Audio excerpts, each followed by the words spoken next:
que mais, Sabina? Rodrigo, obrigada, Nina. Há um mês, você lembra? E a gente falou essa semana, né, daquela faixa azul na 23 de maio. A CET adotou essa faixa azul, né? O trecho entre a Praça Bandeira e o Complexo Jorge João Saad, no sentido do aeroporto, está sendo usado por 86% dos motociclistas.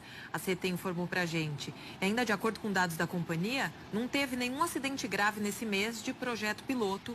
Então, um monte de exemplo positivo, segundo a CET. A gente vê aí imagens ao vivo, né, dessa faixa azul. Traz mais segurança, né, para os motociclistas mesmo, né? Levanta o alerta do motorista ao trocar de faixa, fica o espaço ali para eles. Olha aí, vários ângulos. Tem a nossa moto passando ali perto do Paraíso.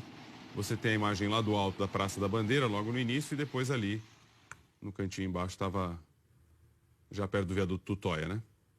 A gente vai conversar então com o diretor de planejamento e projetos da CET, que é o Luiz Fernando De Vico, para saber, né, que os números da CET ainda dizem que essa fluidez melhorou 10... Oi? Para os carros, né? Para os carros, sim, melhorou cerca de 10%, né? Bom dia para você. Ouve a gente?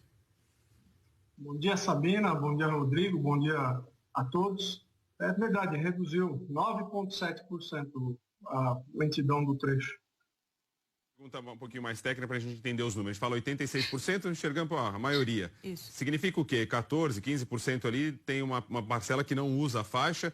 E com relação a essa fluidez, como é que vocês fizeram essa medição? Bom, como a gente já havia informado, a faixa não é de caráter obrigatório, então tem pessoas que muitas vezes adentram num acesso da 23, já vão sair da sequência, então ele acaba não utilizando a faixa até por não ter ficado se deslocando. Então, é facultativo e fica esse percentual. Esse percentual, na verdade, oscila. No horário do pico, tanto da manhã como da tarde, esse número chega a 86%. No entrepico, esse número cai para 67%. Ou seja, fica a critério do motociclista utilizar ou não, conforme a sua necessidade ou aquele sentimento de estar mais seguro lá ou de estar num momento mais tranquilo. Com relação à medição, nós temos, através das nossas câmeras e do controle das próprias viaturas, feito o monitoramento da extensão máxima que chegou ao congestionamento num dia, na determinada via da cidade. As vias que são monitoradas pela CT. Então, esse controle é feito diariamente e é feito aí uma avaliação, se aumenta ou diminui conforme o dia e conforme a situação. E o que se observou nesse mês, após a implantação da faixa, é que houve essa redução de 9,7% no índice médio de congestionamento da via.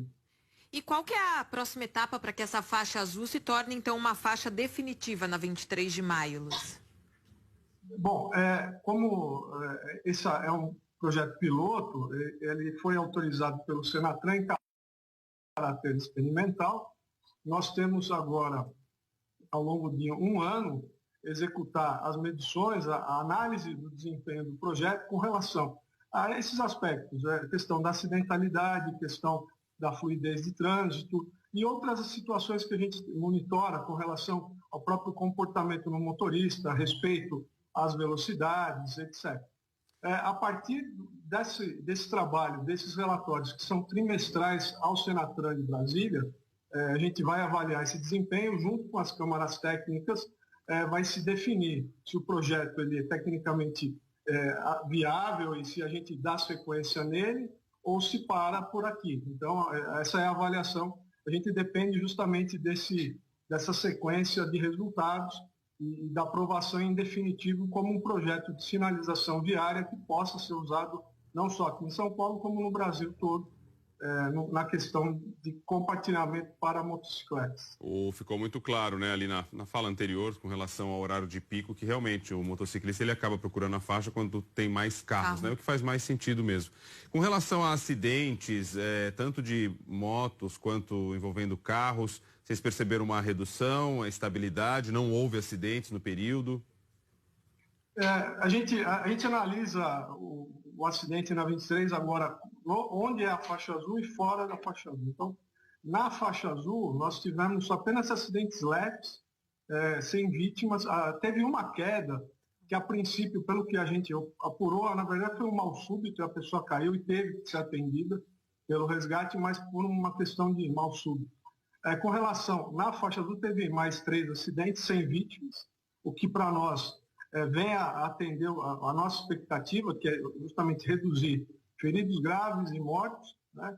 Eu, fora do trecho da faixa azul, um dos acessos teve um acidente com uma vítima mais grave, mas que não tem relação com o fluxo da faixa, e sim com o acesso para a 23 de maio, então uma situação um pouco diferente, mas de qualquer forma, com relação à faixa azul, a nossa expectativa está sendo positiva, porque a gente conseguiu atingir um objetivo de não ter nenhuma vítima grave, nenhuma vítima fatal após a implantação da faixa azul. Nesse primeiro mês, a gente conseguiu estabelecer essa meta.